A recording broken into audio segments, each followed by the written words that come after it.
Bonjour à tous et bienvenue sur Hypnose. Alors, encore une fois, je suis au Centre Sésame, là je reçois mes clients pour mes séances d'accompagnement.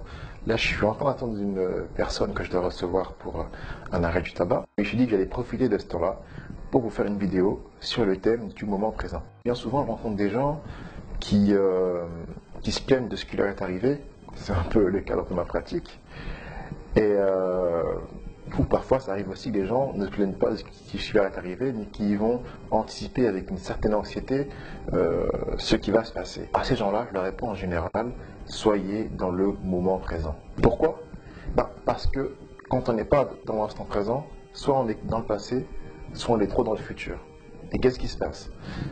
Le passé, c'est déjà passé. Donc même si on y pense sans arrêt, même si on ressasse, même si on fait ce qu'on appelle des ruminations, ça ne va pas le changer, le passé. Ce qui est arrivé, et rien ne pourra changer ce qui est arrivé.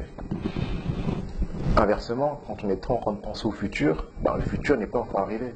Donc c'est pas la peine de se mettre dans des états de stress excessifs pour quelque chose qui n'est pas arrivé. Au contraire, mieux vaut penser à faire des actions dans l'instant présent pour pouvoir améliorer son futur et puis faire en sorte qu'il soit le plus beau possible pour nous. Pour ça, je vous dis, soyez dans l'instant présent. Quand on est dans l'instant présent, c'est là qu'on va pouvoir faire des actions, c'est là qu'on va pouvoir voir les opportunités, c'est là qu'on va pouvoir voir ce sur quoi on doit travailler impérativement, en priorité, et ce qu'on peut laisser tomber tout simplement. Quand on n'est pas dans l'instant présent, par exemple, je suis trop dans le passé, je vais me rappeler de tout ce qui m'est arrivé de mal, par exemple, ou tout ce qui m'est arrivé de bien, et je vais être dans le regret, je vais être dans le remords. Or, ces deux sentiments-là sont des sentiments négatifs finalement, et vont provoquer des sentiments encore plus négatifs. On va encore entrer dans ce qu'on appelle une spirale, une spirale vicieuse, qui va finalement faire en sorte que, au lieu qu'on se dise, ok, je vais faire des actions, on va rester là à repenser et à finalement ne jamais avancer. Un exemple concret, c'est le mec, ou la nana d'ailleurs, qui a, je sais pas, par exemple qui a parlé à tout le monde je pense, c'est qui a foiré son examen. Plutôt que de se dire, il faut que je travaille pour réussir mon futur examen, il va se remettre dans les conditions dans lesquelles il était quand il a raté l'examen, c'est-à-dire il va avoir des pensées négatives qui vont arriver dans son esprit, et ces pensées négatives-là vont agir sur lui, c'est-à-dire qu'elles vont l'empêcher de travailler. Il va être tellement pris par les pensées négatives qu'il ne va pas se mettre au boulot. Donc finalement, qu'est-ce qui va se passer? Il va passer son examen pour lequel il a mal révisé, pour lequel il s'est mal préparé, et encore une fois, il va rater son examen. Malheureusement. Pire, c'est que ce qui fait qu'il va rater son examen, ce sont ces pensées négatives qui vont lui faire anticiper le futur, donc son futur examen, avec une certaine appréhension, avec une certaine anxiété. Donc vous vous rendez compte, c'est que je suis dans le passé et je pense au futur. À aucun moment je pense à l'instant présent, l'instant dans lequel je peux réviser, je peux me préparer pour réussir mon futur examen. C'est pareil dans les relations amoureuses, surtout les mecs qui ont été trompés en général, c'est un peu compliqué pour eux de se dire, de faire confiance. Et pas que les mecs d'ailleurs, même les filles quand elles se trompent, c'est dur pour elles de faire confiance.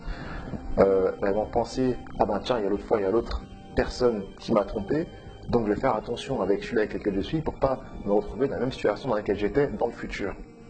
Vous voyez? Donc plutôt que de se dire, je suis dans une relation, je vais profiter de la personne avec qui je suis pour apprendre à la connaître, pour construire avec elle quelque chose de sympa, pour être heureuse ou pour être heureux, je repense à la manière dont ça m'est arrivé avant, et par peur de revivre la même chose, je vais agir exactement comme j'ai fait avant, et je vais retomber encore une fois dans le même schéma, dans la même chose, et puis à chaque fois recommencer la boucle. C'est pour ça qu'il faut faire très attention à être bien centré dans l'instant présent. Ce qui m'est arrivé, ça m'est arrivé. Ce qui va m'arriver, ça va m'arriver. La seule manière pour moi de pouvoir agir sur ma vie, c'est dans l'instant présent. Donc c'est pour ça qu'il faut être à chaque fois dans l'instant présent. Une technique simple pour être dans l'instant présent et pour s'exercer, c'est vraiment de entraîner son attention. Entraînez votre attention, par exemple, si vous faites quelque chose, soyez totalement centré dedans. Quand vous êtes en train de lire un livre, quand vous êtes en train d'écrire, même quand vous faites la vaisselle, quand vous faites les ménages, soyez dans votre ménage. Évitez d'être avec des pensées qui vont venir perturber votre attention quand vous faites quelque chose. Ça, c'est la meilleure manière de pouvoir s'entraîner à la conscience de l'instant présent. Une autre pratique qui peut vous aider à vous entraîner à la conscience de l'instant présent, c'est bien entendu la méditation en pleine conscience. J'essaierai de faire une vidéo là-dessus parce que c'est vraiment une pratique qui peut vous aider et vous enrichir tant au niveau mental qu'au niveau spirituel et également au niveau relationnel. J'aimerais quelques exercices. Là, le premier que vous pourrez faire, simplement, ça serait juste tous les jours, 15 minutes, passer du temps à vous concentrer sur votre respiration. C'est un premier exercice qui est vraiment très simple, pendant juste 15 minutes, et vous verrez que dans votre vie, il y aura déjà des changements, vous aurez une conscience différente du monde.